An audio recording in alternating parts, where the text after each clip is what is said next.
ঢাকায় দেখবেন মাঝে মাঝে সামনে পুরা ফাঁকা, পুরা ফাঁকা, ওই পেছনের বাসরে আগাইতে দিবে না, এই জন্য পাছাটারে পেছনে দিয়া মাথাটারে আর একদিকে দিয়া চুক্কা করে রেখে দিছে বাঁকা করে, ঠিক কিনা? এরকম হয় কি হয় না? সামনে কিন্তু পুরা ফাঁকা, যাইতে দিবে না কাউরে। এই যে 70 জন 80 জন মানুষকে আপনি কষ্ট দিচ্ছেন, আপনার পাছা বাঁকা করে রাখা পুরা রাস্তাটা যে আগা মানে বাঁকা করে রাখতেছেন, আটকা রাখতেছেন, এতগুলো মানুষকে যে আপনি কষ্ট দিচ্ছেন, প্রত্যেকটা মানুষের কষ্টের জবাবদিহিতা আপনাকে আল্লাহর আদালতে করতে হবে, ঠিক কিনা?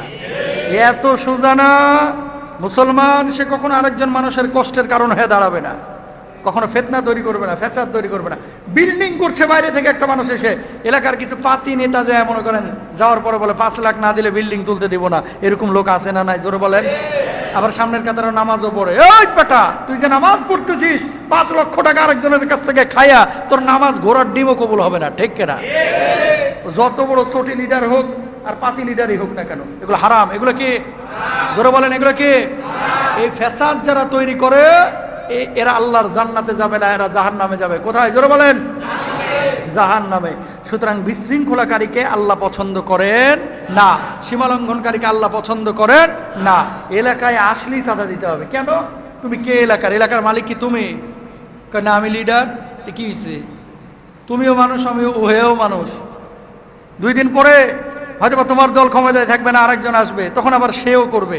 মেন কথা হচ্ছে এই সমস্ত জিনিসগুলো পশুর স্বভাব, কোনো মানুষের স্বভাব হতে পারে না। লিডার আপনি হতে পারেন, আরেকজনকে জুলুম করে টাকা নিতে পারবেন?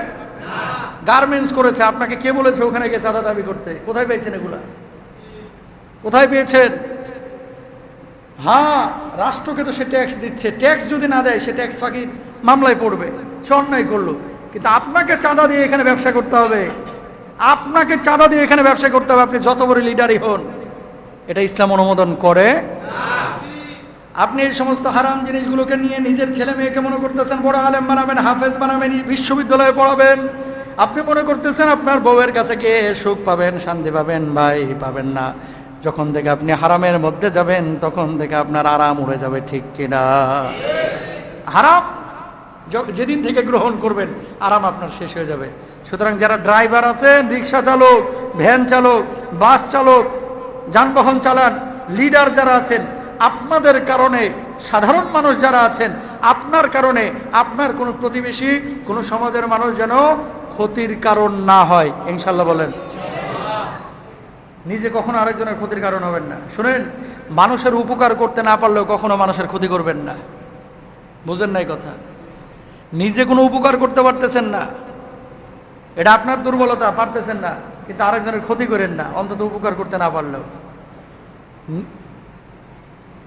বুড়া মানুষ এখানে শুয়ে রয়েছে মনে করেন, ফ্যান ঘুরলে আলোচনা সুন্দর হয় না আর কি, বোঝা যায় না, ফ্যানের বাতাসে নিয়ে চলে যায়, চিল্লে চিল্লে ওয়াজ করা লাগতেছে।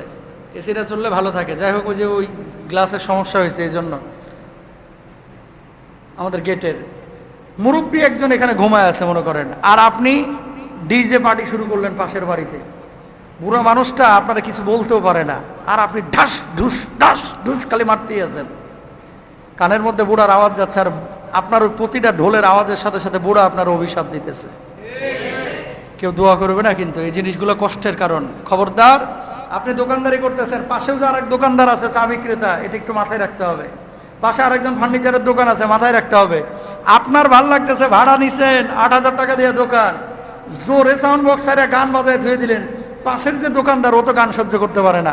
এটা কিন্তু মুমিনের আখলাক না, এটা আপনাকে বুঝতে হবে। গান শুনতে ইচ্ছা হচ্ছে, কানের মধ্যে 2টা বল্টু লাগায় দেন, যে ওখানে একেবারে ট্রেনের ওই লাগায় দেন, সাইরেন দেয় না, আওয়াজ হয়, ওই 2টা লাগায় দেন, দরকার হয় শুনেন যত পারেন, কিন্তু আরেকজনের কষ্ট দিন না, ইনশাল্লাহ বলেন।